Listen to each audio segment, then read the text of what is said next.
would be nice if there was a one-size-fits-all path to success, wouldn't it? An individual's blueprint for success is as unique as their fingerprints are. I'm Gary Cornwell, president of Galactic Performance Solutions.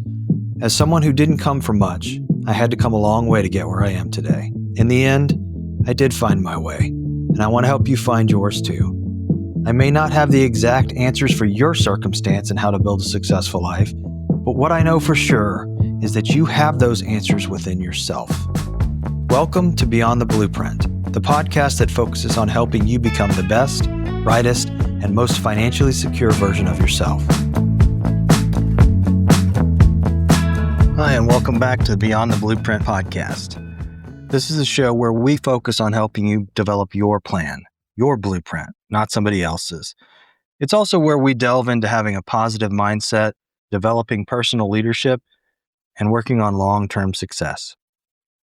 First of all, did you do your homework? What Dave Ramsey baby step resonated the most with you?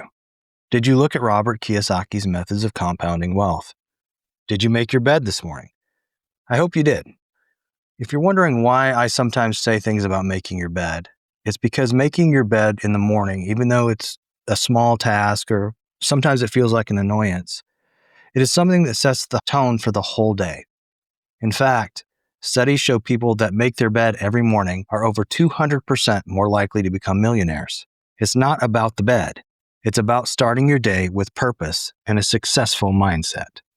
In this episode, we're going to talk about time, how to use it, its value, and how to take advantage of it to invest early and invest often. We'll focus on money too, but we'll focus on it as a tool, not a destination. At the end of the day, it isn't just about the money. It's about the freedom that it gives you, the peace of mind, and the ability to enjoy your life. Before we dig in deep, I'm going to start off with a quote by Warren Buffett, sometimes known as the Oracle of Omaha. Warren is one of the most prolific traders and investors of all time. He's a philanthropist, and no matter what side of the political spectrum you sit on or where you came from or where you started, he is somebody that you can look to for sage advice and a firm foundation. So the quote from Warren goes something like this: "Someone is sitting in the shade of a tree today because somebody planted that tree a long time ago." A couple other reminders before we start today's episode or get into the nitty-gritty or the details. I want to start off by saying that the things I'm going to talk about today, they're my opinion. I am not a certified financial planner. I'm not an investment coach. I have no skin in the game. This is just what I've seen work. This is my opinion. So I'm giving you my advice, sharing with you some of my experience, and I'm relying on you to figure out what's best for you. That's the part of building your blueprint. I want to revisit a few things that we've talked about in the past. There's some things that I want you to remember. Number one, I hope you told yourself today, or I hope you believe that you can succeed. You just have to decide to do that. It's a simple decision. It's not easy to do, but the steps to get there are simple. Number two, take action and be disciplined. Everything starts with a thought or an idea, but nothing will ever happen until that first step is taken. That's your action. Take the first step. Don't wait. We're going to talk about that as far as time goes. There's time to smell the roses, and there's time to take action. Don't miss taking the action. Number three, an imperfect plan that's put into action and then it's set into motion is better than the perfect plan that sits on a shelf. Don't let pretty good get in the way of trying to get to perfection. Develop your plan, put it into action. And number four, I've mentioned it a couple of times already, believe in yourself. You have to. You can do this. Whatever this is, you can do it. I believe in you. You need to believe in yourself. So let's talk about time for a minute. It can be your best friend. It could also be your worst enemy if you waste it or you don't use it properly. Always remember to do your best not to waste it. also do your best not to allow it to work against you. Wasted time is wasted opportunity. It's also wasted joy. So let's talk about the power of time. And when I'm talking about the power of time right now, I'm specifically talking about investing early, investing often, and allowing the money that you're putting into those investments to compound. I'm going to lean heavily in this episode towards investing in the stock market. Everything in life is about timing. If you were to start investing right now, in my opinion, right now is a great time to invest because the stock market's down. And it's down because of a lot of different things that are happening in the world. And it's just my opinion that when you are investing in the stock market, you're really not investing in the businesses or the funds as much as you're investing in other people's emotions. And so it's going to go up and it's going to go down. Sometimes there's no rhyme and reason to it. But right now, everything's down. So right now is a great time to invest if you've got any kind of money setting aside that you can do so. I don't care if it's $5, $100, $1,000, whatever it is.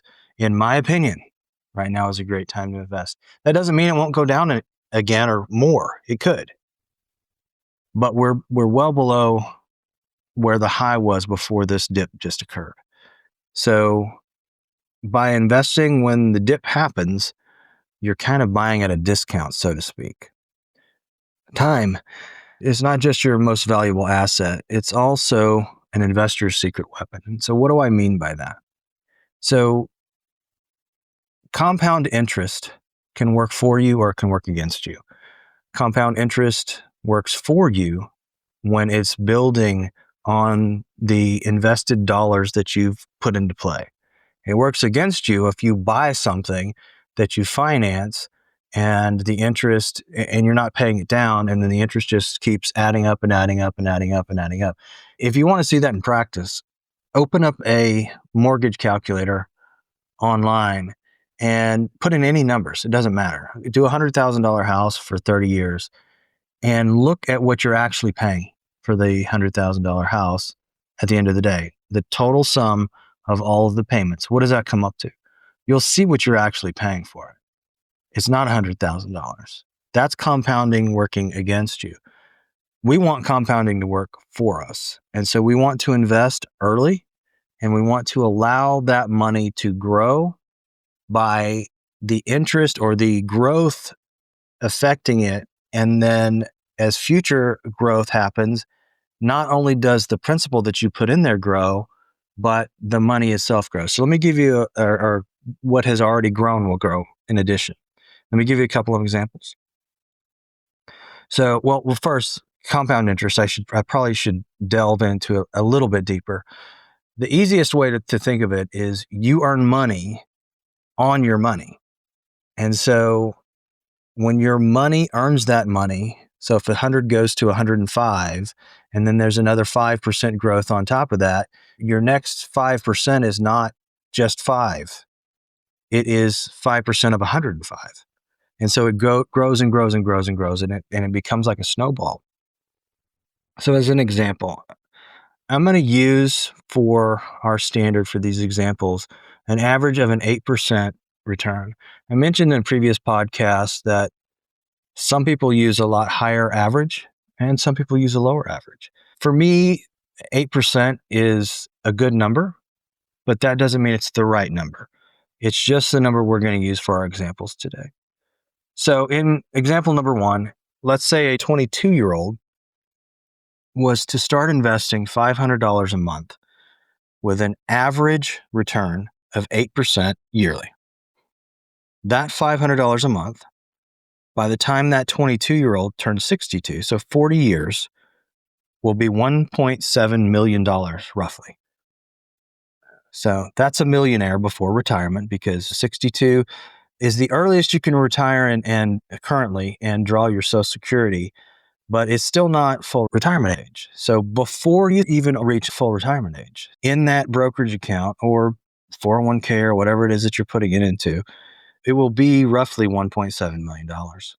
That is just by being consistent.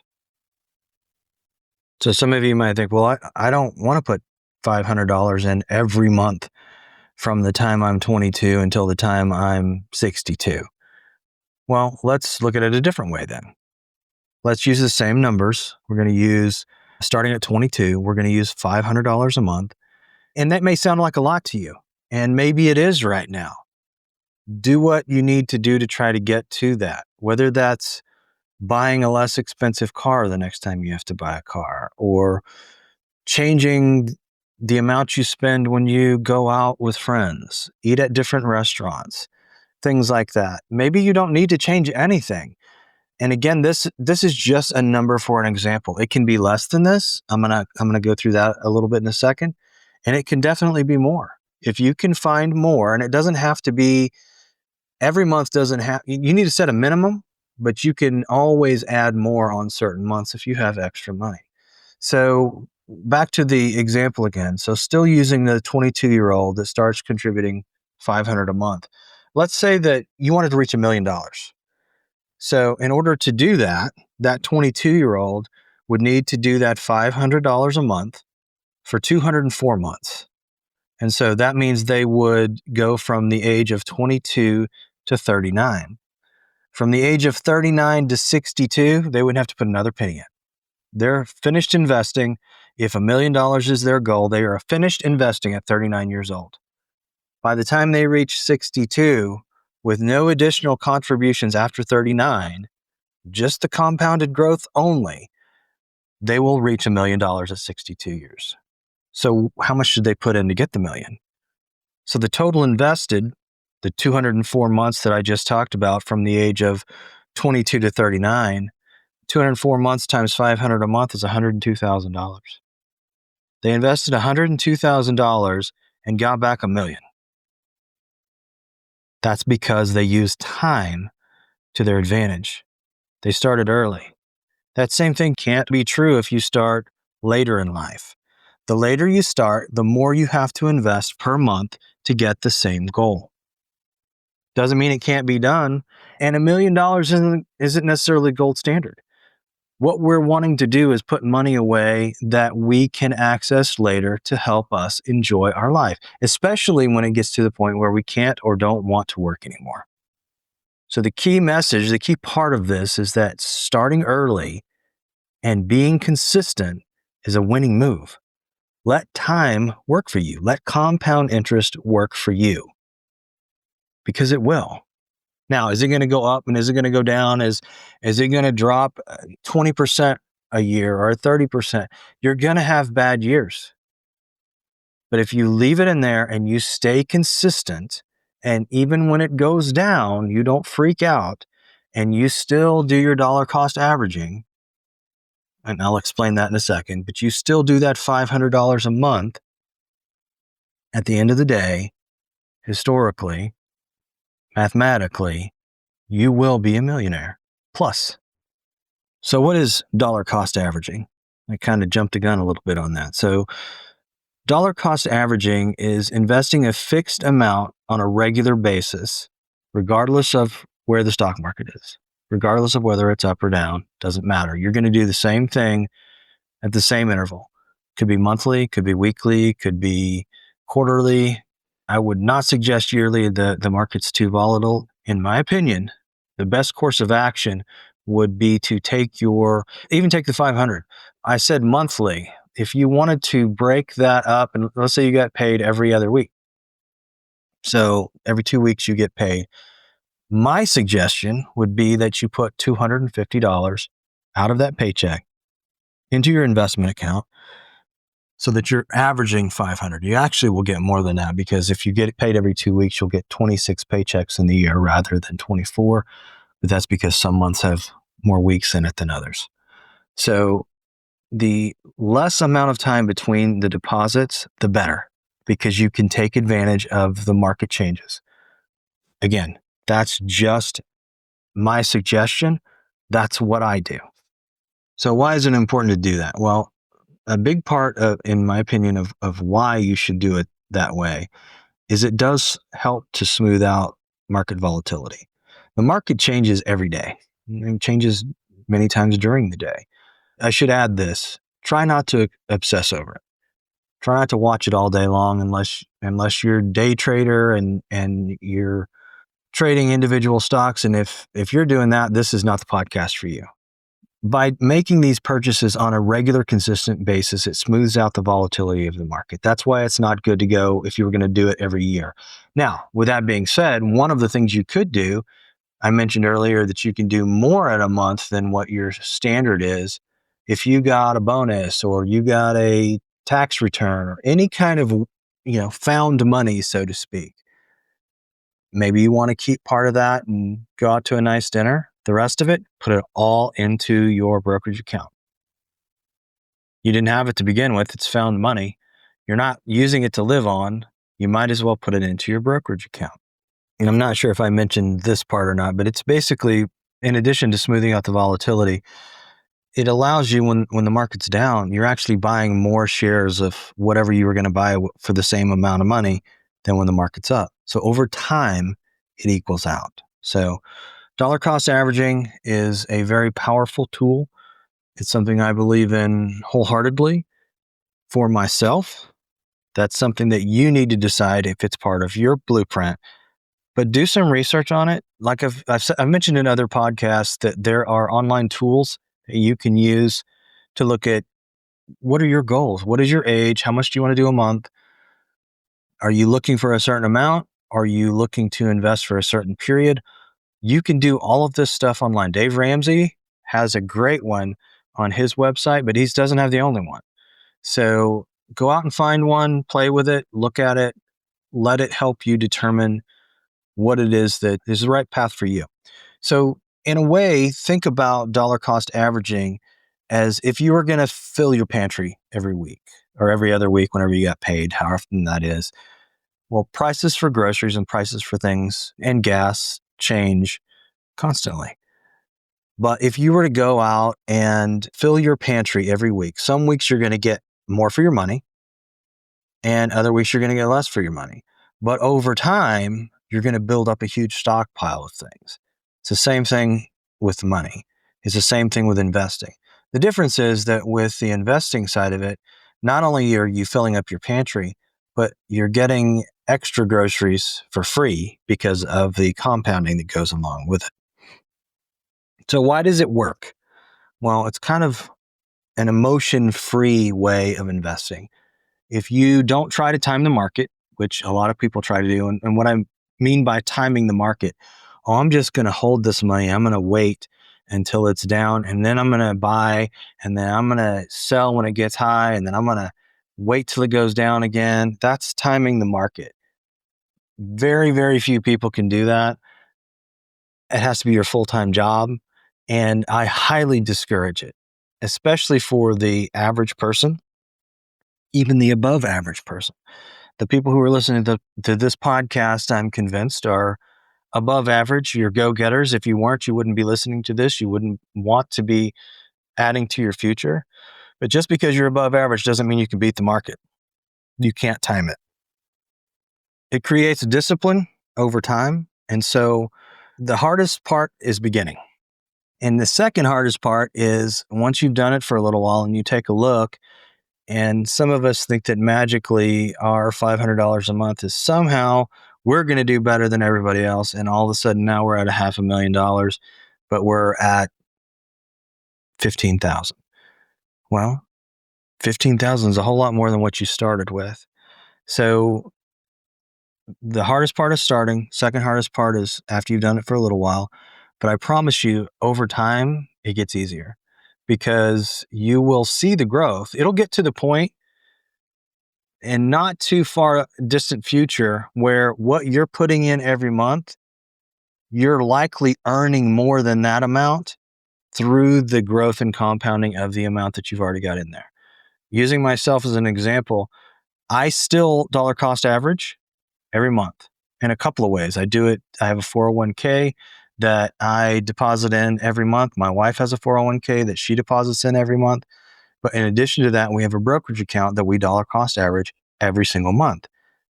The amount when the market's not down right now, this is not a true statement, but when the market is normal and growing, we earn more through what we've already got in the accounts than what we're depositing periodically. Another great thing about dollar cost averaging is it works great with payroll deductions. So I just mentioned 401ks. So 401k, it comes out automatically. Before you even see it, before it ever gets to your paycheck, it comes out.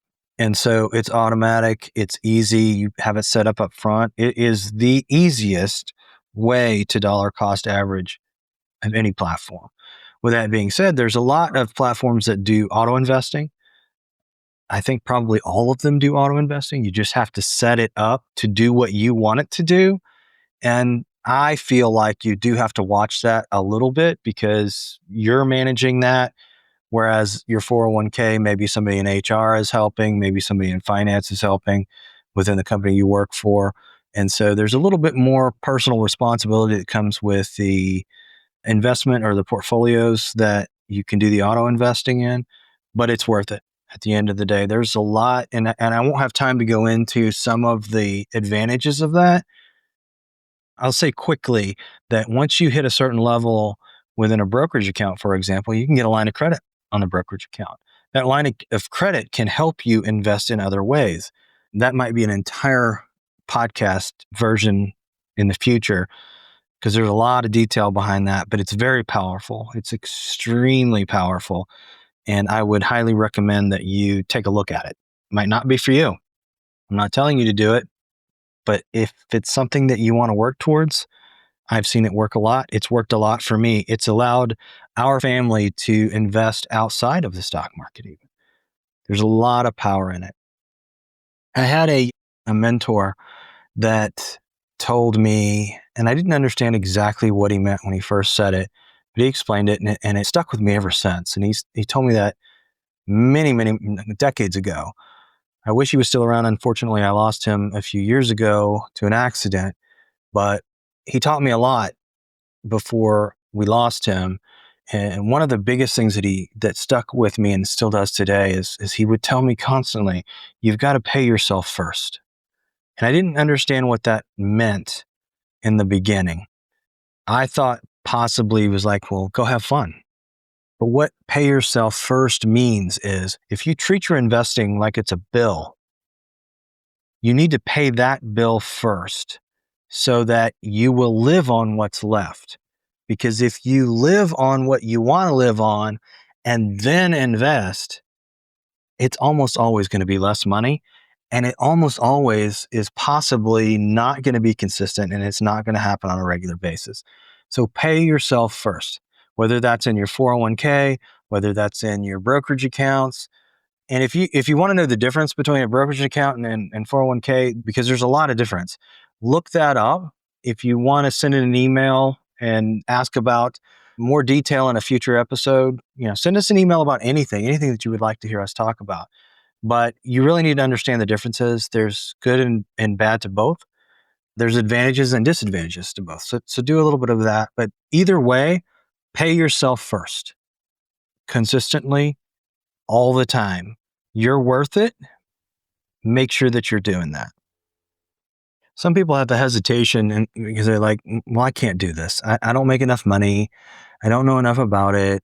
I'm nervous, things like that. If you truly don't have the ability to manage your fear, it might not be for you, at least not for now. And I'm not telling you you've got to rush out. This is not for everybody.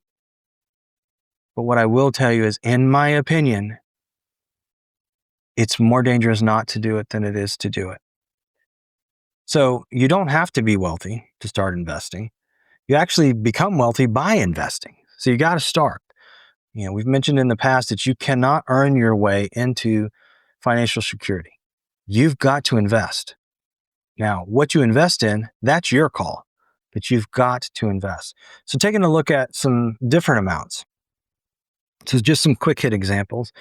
So rather than doing the 500 at 22, let's say you started at 25 and you did $250 a month instead of 500. By the age of 65, you'd still have $745,000 in your brokerage account or in your investments accounts.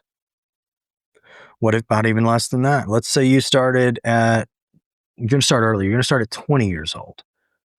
but all you can afford to do is $100 a month. And you stay doing $100 a month. By the time you're 65, you'll have $351,000. Obviously, that's not $1 million, but you're not investing as much up front. Again, take advantage. When you're young, this is going to be a hard pill to swallow. When you're young, that's the most important time for you to invest. Because if you do it when you're young, you won't have to worry about it when you get older. You've done the heavy lifting, you've done the hard work. And then when you get older, it'll be time to enjoy those things, reap the rewards. Whether it's that you want to live a certain way or you want to have the ability to help family, friends, or causes that you believe in, you've earned that because you did the heavy lifting when you were young. Some people say, well, I just simply can't afford it. Well, start doing something in addition to your job, some kind of a side hustle. I don't care. Pick up cans. There are so many people. There's a house not too far from where I live that is absolutely beautiful. It sits on, I've never looked up the exact acreage, but it's got to be 5 acres. And there's a main house and a guest house. And the main house has an 8-car garage, beautiful, beautiful lawn, koi pond out front, just a beautiful house. The man who owns it is a scrap collector. And he started off, I actually ran into him and asked him, because I'm not shy about asking people about what did they do? How did they do it? Not that I'm going to try to copy it. I just want to hear these stories. Number one, they motivate me. Number two, it's just fun for me. And it also, I think, is fun for the people that I talk to. So I was told by a real estate agent I knew who he was. And I asked him, how did you start? Did your father get you into this? How did it go? He started picking up cans when he was a kid. He started picking up cans, saw the value in it, and he has worked it to where he has huge scrap yards now. The man is a multi-millionaire, but he started off picking up cans while he was going to school. So the cans were his side hustle. Pick up cans, do whatever you can do. If you can't reduce your amount that you're spending every month on the amount of money that you're already making, do what you've got to do. Work. Put in the effort. It'll pay off in the end, I promise you. So let me tell you about another friend of mine who started off small, another mentor of mine, actually. He's the one who really got me focused on not only investing in the market, but setting goals and strategies and what brokerage platforms to use. And did I want to use a financial advisor to do trades for me and all these things? And he helped me a lot. He taught me a ton. It was just through talking, just spending time together, drinking coffee. He's retired now. He never made more than $50,000 a year, base anyway. He did make some bonuses and things like that. He never made more than $50,000 a year base. He retired with almost $3 million in his brokerage accounts. He had very little in 401k. He focused mostly in brokerage, but he had almost $3 million when he retired. And he had built a lifestyle where $3 million was a bunch of money that he will never spend. And I still see him every now and then. I haven't talked to him a lot lately, but I will be eternally grateful for everything that he taught me just by drinking coffee together. But yeah, so he never, again, $50,000 might be a lot more than you're making right now. It might be a lot less. I don't know. I use that example because it was very consistent. Some of the things he did, for example, he dollar cost averaged, and he would make bonuses, not every year, but when he would get a bonus, no matter how much it was, he never touched it. Not a single penny of it, not even to go out and buy a burger. Now, he and his wife might go out and have a burger to celebrate, but they paid for that out of their normal everyday operating account for their household. Every penny that he got for a bonus, his entire career, he never touched. He always put it into his brokerage accounts. They still went on vacations. They still did things. They did them in a cost-conscious way. They did them in a frugal way. They had 3 kids. All 3 kids graduated college and have great careers right now. He never made more than $50,000 a year his entire career and retired with almost $3 million. It is possible if you are consistent and you set your goals and set your mind that this is something that you're going to do.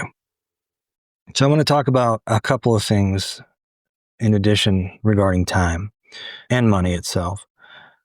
Everything that I'm talking about in this episode, even though I keep saying money, money, money, money, money, it's really less about the money itself. Like I said, we're using money as a tool, not as a destination. And we're using it as a tool to build freedom. And it's not about grinding forever if you don't want to.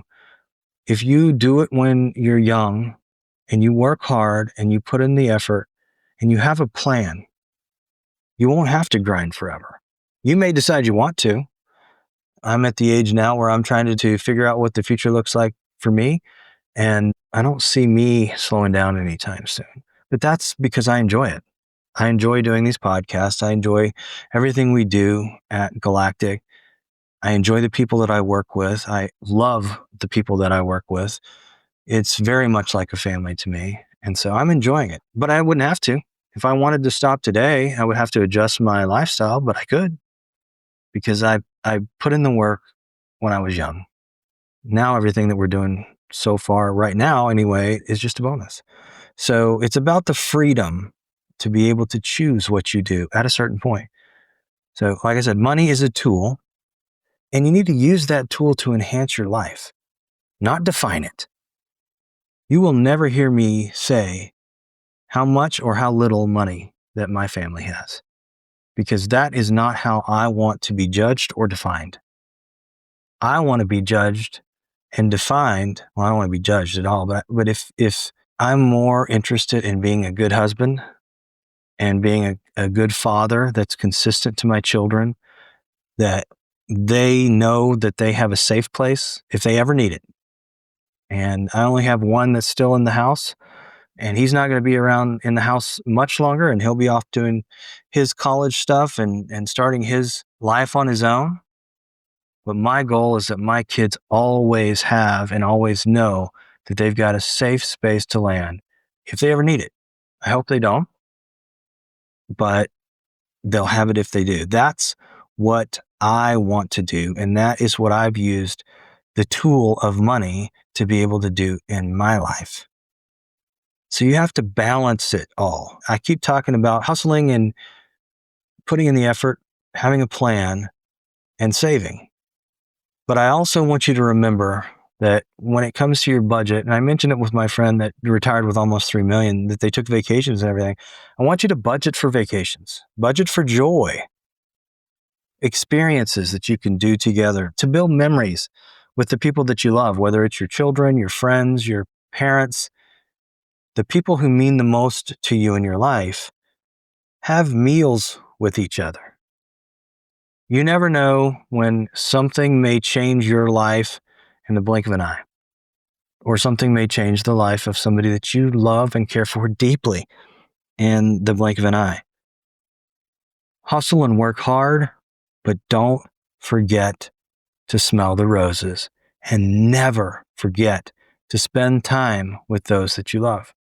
Because at the end of the day, that's what really matters.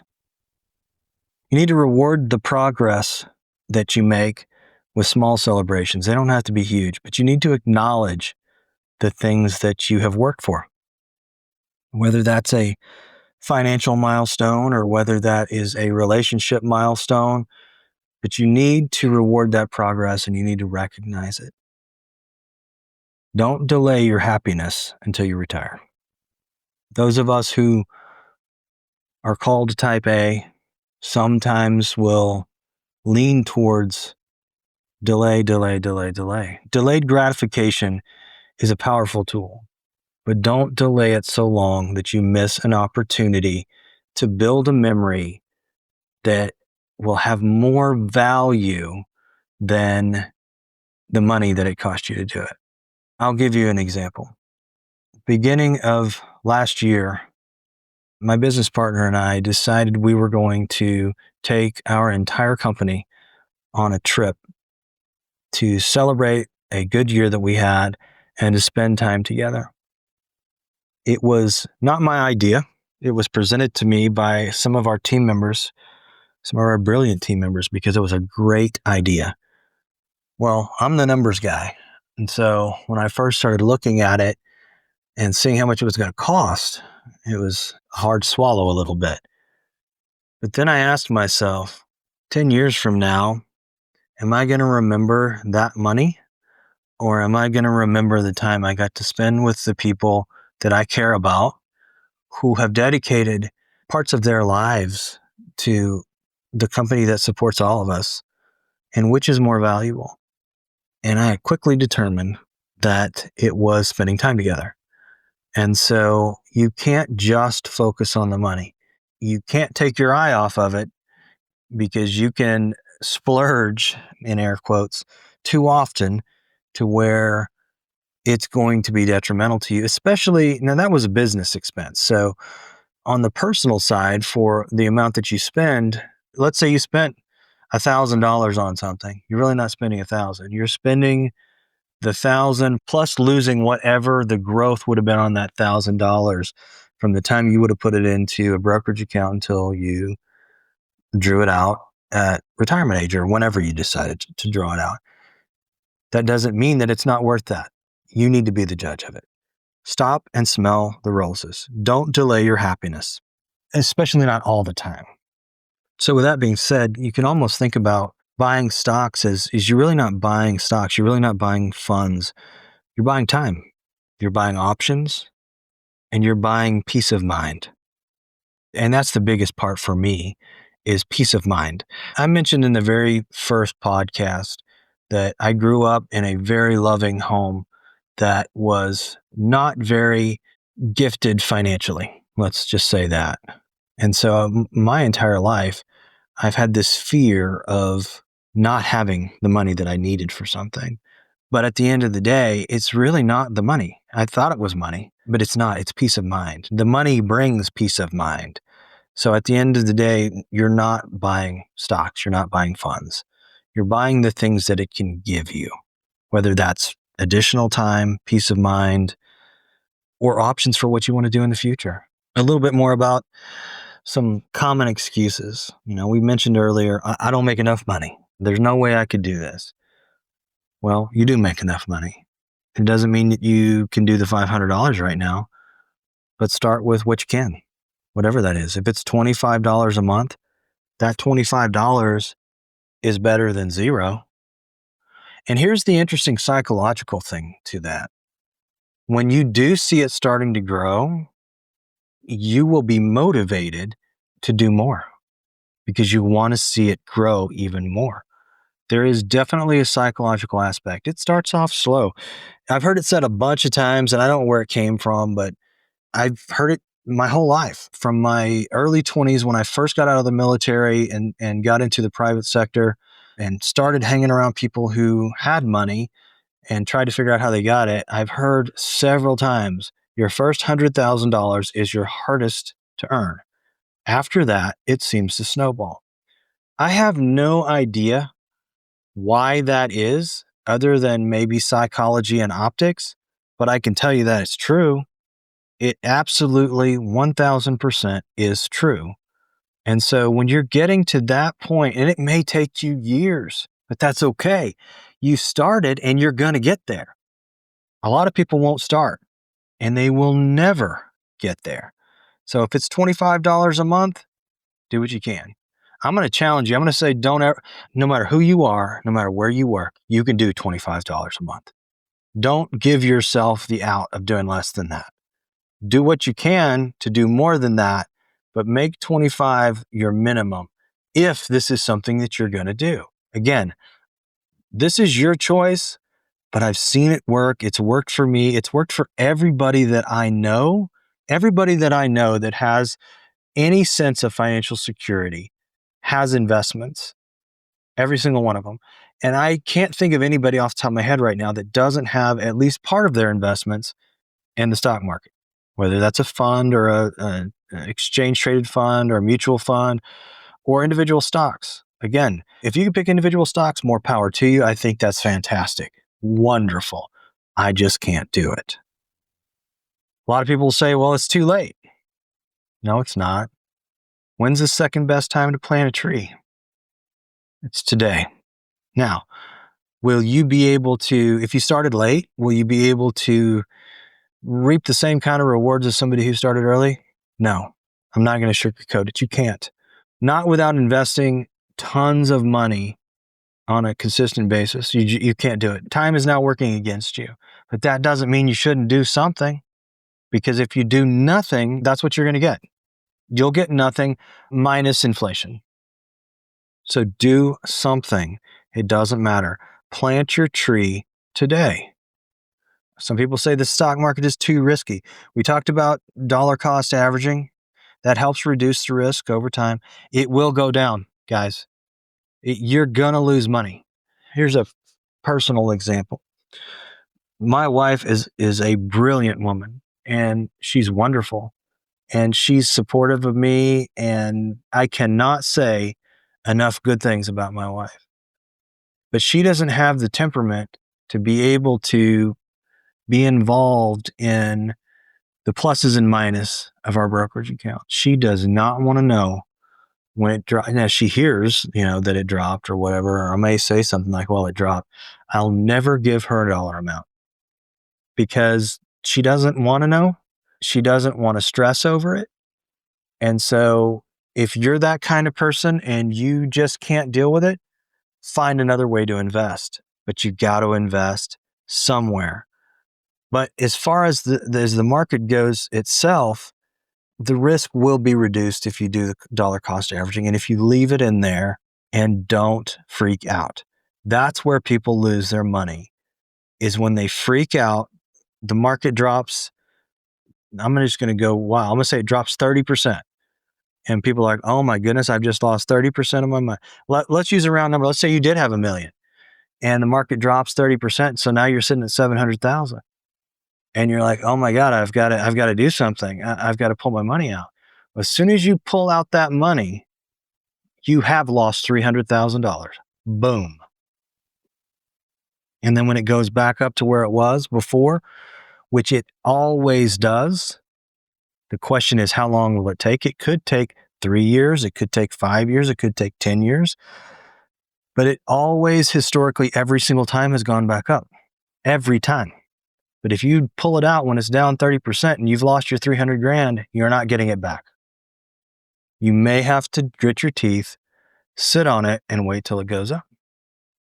Lots of people just had an exercise in that when the bottom dropped out with COVID. We're going through that a little bit right now with the market being upside down because of tariff worries and trade war worries and things like that. It will go down. You have to be willing and have the ability to ignore that in the short term and know that you, in the long run, will make out better. Doing nothing is your riskiest choice, in my opinion.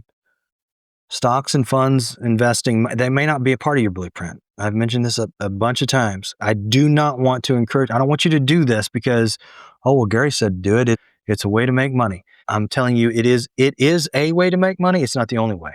It might not be your way. Build your blueprint.